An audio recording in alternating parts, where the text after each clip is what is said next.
Bueno, hoy vamos a hablar de uno de los tiempos gramaticales que hacen referencia al tiempo pasado. En este caso, el pasado progresivo o pasado continuo. Es el mismo tiempo gramatical, solamente que tiene dos denominaciones. Lo primero que debemos saber es en qué momento se utiliza este tiempo gramatical. Eso es lo primero. Este tiempo se utiliza cuando hablamos de acciones que fueron realizadas en el pasado por algún periodo de tiempo. Bien, entonces arranquemos con la base gramatical. Lo que vamos a tomar es la base, ¿sí? Vamos a ver la gramática de cómo se hace una oración en pasado continuo, de la afirmación, la negación y la interrogación. Bien, ¿cómo identificamos una oración en pasado continuo? Partamos del español. Esta oración que tengo acá es un ejemplo de lo que es una oración en este tiempo gramatical. Ella estaba estudiando ciencias. Lo primero que vamos a hacer es identificar que en toda oración gramatical va a haber un sujeto. En este caso estoy colocando un pronombre personal, pero no siempre va a ser el pronombre. Acá los tengo también como una guía para estar en un continuo repaso de las temáticas anteriores refiriéndose a la base del inglés. Entonces, ¿quién es el sujeto acá? En este caso sería el pronombre personal ella. Ella es la que realiza la acción. Y vemos acá dos verbos o dos acciones en una oración. Estaba y estudiando. Vemos el estar y el verbo estudiar. Bueno, entonces, estaba. Partamos ahí que este va a ser nuestro auxiliar en este tiempo gramatical. ¿Por qué? Porque estamos hablando del ya conocido verbo to be. The verb to be. Recordemos que este verbo to be es el verbo denominado ser o estar. ¿Sí? Entonces, recordémoslo en presente. ¿Cómo es el verbo to be en presente? Son tres palabritas, que es el am, el is y el are. Entonces, recordemos que el am trabaja para el pronombre personal I. El is va a trabajar para las llamadas terceras personas del singular, que son he, she, it. Y el are son utilizados para el you, que es la segunda persona del singular, pero también hace referencia a la primera persona del plural, perdón, a la segunda persona del plural, que es ustedes. Puede ser tú o ustedes, el we y el they. Esto lo hemos trabajado, ya se ha conocido esta temática. I trabaja con am, el he, she trabaja con is y el we, you o they trabaja con are. Bueno, resulta que aquí lo que vamos a hacer es que este es el verbo to be en su forma presente, pero nosotros lo necesitamos es en pasado, no para decir yo estoy, sino yo estaba, y así sucesivamente. Entonces, am y también el is se va a utilizar en su forma pasado. ¿Y cuál es la forma pasado del verbo to be? Se dice was. Entonces, en lugar de trabajar con am o con is, vamos a trabajar con was. Y los que trabajan con el are van a trabajar. Bien, vamos a dejar esa guía, pues acá arribita, para estar manejando la estructuración gramatical. Vamos a iniciar con la parte de afirmación. Lo primero que debemos tener claridad, y para darle más facilidad al entendimiento y la construcción gramatical de este tema, es trabajarlo con fórmulas. Entonces, cuando nosotros queremos crear una oración utilizando el pasado continuo, lo primero que debemos colocar es un sujeto o subject, das, the verb to be en past tense, el verbo to be en su forma pasado, que ya sabemos que es o was o were. Acá tenemos la guía para no equivocarnos de acuerdo al pronombre personal. Plus, veamos a esta parte. Estudiando es un verbo que va en su forma continua o con el ing. Entonces, colocamos el verbo, verb, with the ing at the end of the verb, con el ing al final. Y por último, pues acá sería un complemento. Bien, entonces, si yo voy a pasar esta oración que colocaste en el ejemplo a inglés, lo vamos a hacer de acuerdo a la fórmula. Me dice, primero coloque el sujeto, en este caso es ella. Yo busco ella aquí. Ella es she. Luego me dice, was o were, ¿con qué va she? Ah, she, tercera persona, va a trabajar es con was. Aquí ya coloqué el ella estaba. Luego el verbo estudiando, el verbo estudiar. Conocemos el verbo estudiar que es study, y le coloco el ing. Voy a colocar el rojo para resaltar. Y por último el complemento en este caso sería ciencias. Science. Bien, pero debo hacer una pausa. Es importante recordar las normas del ing. Son las mismas utilizadas en el presente continuo, pero no está de más volverlas a repasar. Entonces, recordemos las primeras. Si nosotros vamos a los libros de gramática, hay libros en donde aparecen incluso hasta 9 normas gramaticales, pero nosotros las vamos a resumir de una manera más sencilla y más simple. La primera, cuando el verbo termina en la vocal E, por ejemplo, bailar. Recordemos que bailar es dance. Es un verbo que termina en E. ¿Qué debo hacer? Suprimo o elimino esa E y coloco el ing. Entonces, ¿cómo queda? Queda dancing. Quito la E y coloco ing. Esa es nuestra primera normita, que es la más sencilla. Segunda, cuando el verbo tiene la terminación IE. Ojo con esta porque debemos mirar el verbo con mucho cuidado, porque suele pasar que como tiene la última letra E, las confunden. No, cuando el verbo termina en IE. Hay 3 verbos que son la base. Es, por ejemplo, el verbo mentir. Con esos 3 verbitos nos vamos a agarrar que son los verbos más básicos. El verbo morir o el verbo amarrar. Recordemos estos 3 verbos: mentir, lie, morir, die, y amarrar, tie. Esos son los 3 verbitos que vamos a utilizar para explicar esa norma. ¿Qué sucede cuando el verbo tiene esa terminación? Lo que debemos hacer es suprimir esas 2 vocales y en lugar de eso vamos a escribir la consonante Y o Y más el ing.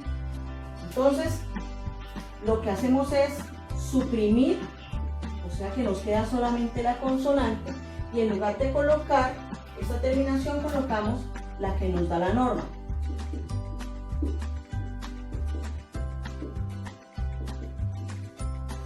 Lying, dying and tying. No olvidemos que la Y en inglés nunca va a tener un sonido de consonante, como nosotros tenemos que es Y e Y. No, en inglés siempre es sonido vocálico, o sea, se dice lying, dying and tying, no digging ni dying ni nada de eso.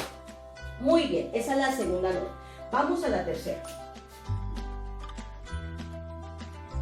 La tercera norma, hablamos de verbos que van a tener una terminación, que es un poquito más compleja,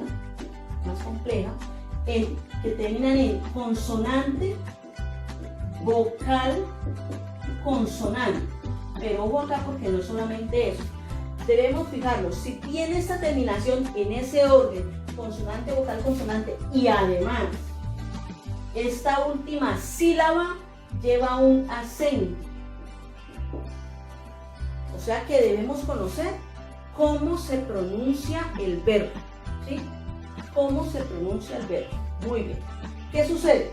Cuando el verbo tiene esa terminación y lleva acento, lo que debemos hacer es esta última consonante, la vamos a duplicar. Y luego colocamos el ing. Ejemplo. Por ejemplo, los monosílabos son verbos que por lo general tienen esta norma. El verbo trapear, que es ma, tiene consonante, vocal, consonante y pues lleva acento porque tiene una sola sílaba. Entonces la norma me dice duplique la última letra y luego coloco el ing. Pero ojo aquí, resulta que si esos verbos tienen esta misma norma, consonante, vocal, consonante y lleva acento, pero esta última letra es o una X o una W o una Y, ojo, aquí sí no aplica. Yo les llamo las letras prohibidas. No podemos aplicar esa norma, porque es que solamente por estética usted se da cuenta. Por ejemplo, yo veo el verbo play, ¿sí? Consonante, vocal, consonante y llevo acento. Al duplicar yo esto, nosotros nos damos cuenta que eso ni siquiera se ve bien, ¿sí? Entonces, pilas con eso. Confíen en ese instinto que ustedes tienen de un verbo que dice se ve como raro o se ve extraño. Entonces, no. Este verbo no es de esta norma. Vamos a mirar uno que no sea monosílabo. Por ejemplo, empezar. Es el verbo begin. Yo tengo que conocer que el verbo se dice begin. Lleva acento en la última sílaba. No se dice begin, sino begin. Listo. Consonante, vocal, consonante y lleva acento. Duplico la última letra más el ing. Y la última, que es la más sencilla y es la que se aplica a de cada 10 verbos a 9, que es cuando el verbo no tiene ni la primera, ni la segunda, ni la tercera norma, pues son solamente verbos que llevan ing, que son la mayoría. Por ejemplo, trabajar. Sabemos que es work, ¿sí? Entonces yo veo, no termina en e, no termina en ie, no tiene consonante, vocal, consonante, entonces solamente le coloco el ing. Debemos tener cuidado y no olvidar que los verbos que hacen referencia a los sentimientos y emociones no se deben colocar con el ing. Ahí tenemos un repaso de lo que son las normas gramaticales del ing, para poder continuar con la explicación del tema. Bueno, ahora vamos a pasar a lo que es la forma interrogativa. Vamos a saber cómo se construye una oración utilizando el pasado continuo. Bien, entonces, cuando vamos a realizar una oración de pregunta utilizando el pasado continuo, lo que debemos hacer es un switch. ¿Qué es un switch? Un cambio de lugar. Esto es muy sencillo. La fórmula lo único que va a hacer es tener un cambio de lugar entre ese auxiliar que estamos utilizando, que es el verbo to be, y el sujeto, que es el que realiza la acción. O sea que la fórmula no va a cambiar. Va a iniciar con un was o were, depende del sujeto, plus subject, plus the verb. El verbo siempre va a llevar el ing. Nunca vamos a suprimir eso en este tiempo gramatical, plus a complement, y pues al final de question mark, el interrogante. Muy bien, entonces vamos a construir una oración desde el español. Por ejemplo, tú estabas limpiando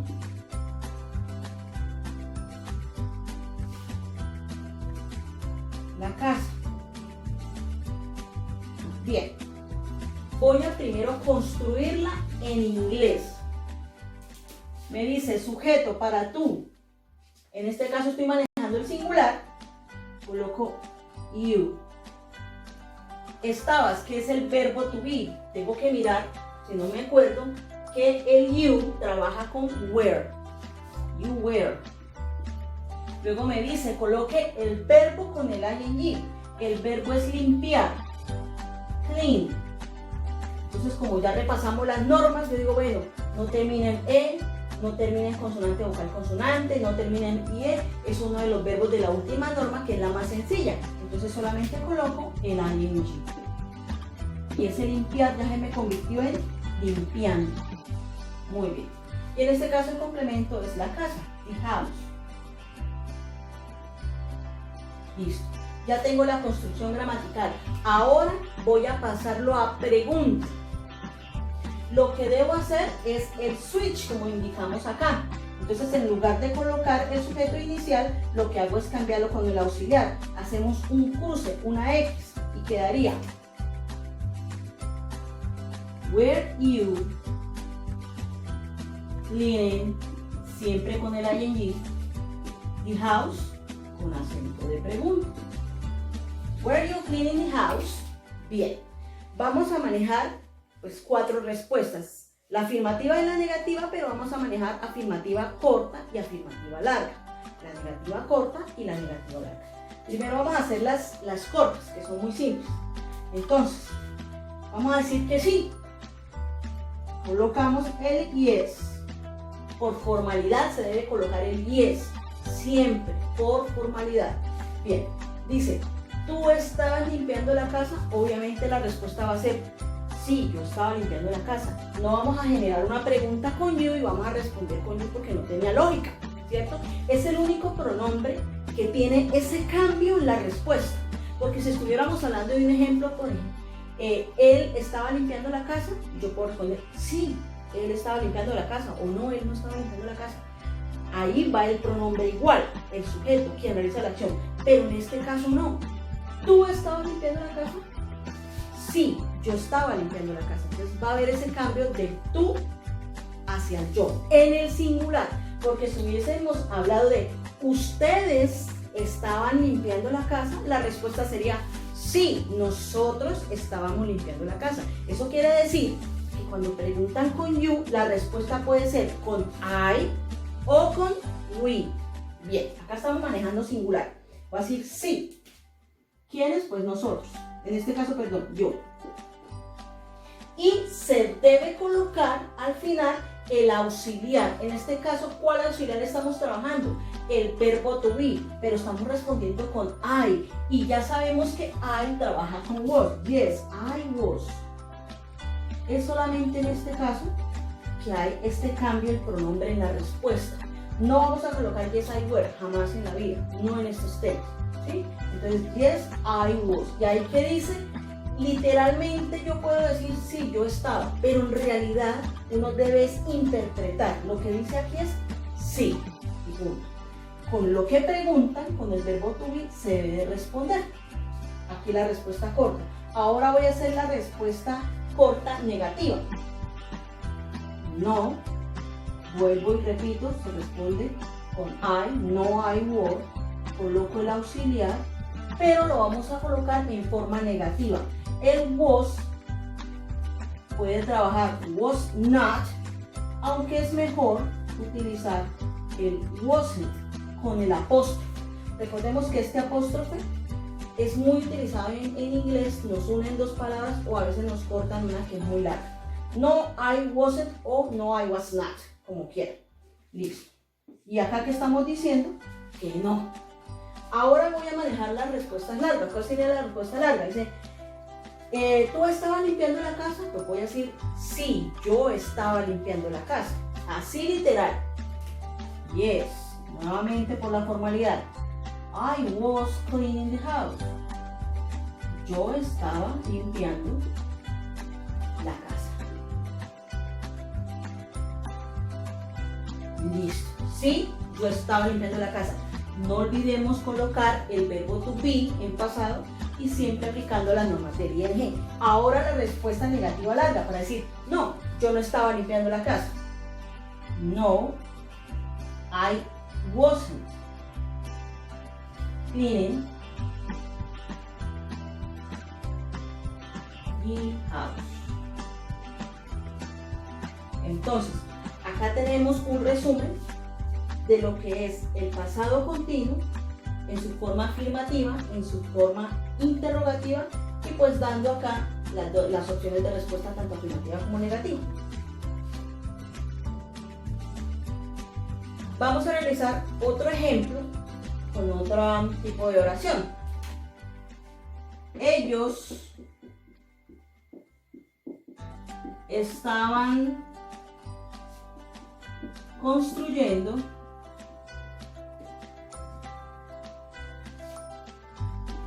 la choza, por ejemplo. Muy bien. Voy a pasarlo a inglés. Ellos, porque me dice primero coloque el sujeto. Ya sabemos que ellos o ellas es they. ¿They con quién trabaja? ¿Con was o con were? Acá vemos que they trabaja con were. They were. Verbo construir. Build. Le coloco el ing, es otro de los verbos que trabaja de la forma más simple. Colocamos el ing at the end of the verb. They were building. La choza. The hut. Acá tenemos este complemento. Ahora hago la pregunta. Lo que voy a hacer es invertir y queda were they building, siempre con el ing, the hut. Answer, affirmative short. Yes, they were. Affirmative large. Yes, they were building the hut. Negative short. No, they weren't. Hacemos lo mismo. Este were not lo podemos convertir en weren't. Acá lo colocamos también de la forma separada por si lo quieren trabajar así. Aunque repito, es mejor la parte de contracción. Y la negativa larga sería no, they weren't building the hut. Sujeto auxiliar, que es el verbo to be en su forma pasado, con el verbo con el ing al final. Para pregunta, hacemos el switch entre el auxiliar y el pronombre, siempre colocando el signo de interrogación al final y las 4 opciones de respuestas para que las manejemos todas. Listo, hemos terminado.